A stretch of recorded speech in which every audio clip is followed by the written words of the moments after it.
There are a few things more essential to the United States than our ports. It's really good to be in Miami with my good friend Carlos Gimenez, the entire Port of Miami team. Hey, great to good to meet you, absolutely. Yeah. It's easy to take it for granted because when you buy something on the shelf, you don't stop to consider the ship it came in on, the port employee who actually took the box, got it on shore. Most of our commerce goes through, the ocean or by our rivers. If our ports shut down, our economy shut down, and it's as simple as that.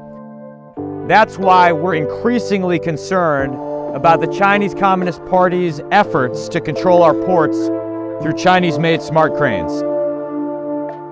70% of the cranes that are unloading, that are being used in our nation today, actually are being produced in China and being controlled by the Communist Party of China, which means that we are vulnerable to that. So the threat posed by the CCP is not over there, it's right here at home. It's right in our ports.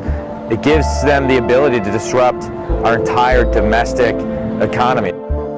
These Chinese-made cranes can register and track the movement and destination of containers, allowing the CCP to capture information about material being shipped in or out of the country to support U.S. military operations.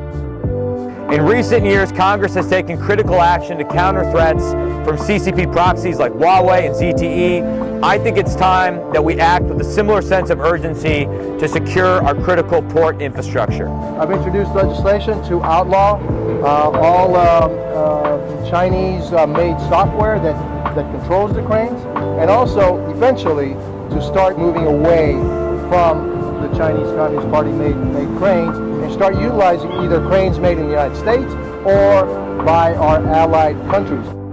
ZPMC is the Huawei of port infrastructure, waiting to disrupt our economy or our national security in the event of a crisis. So it's time to wake up, and it's time to rid ourselves of our dependence on the Chinese Communist Party.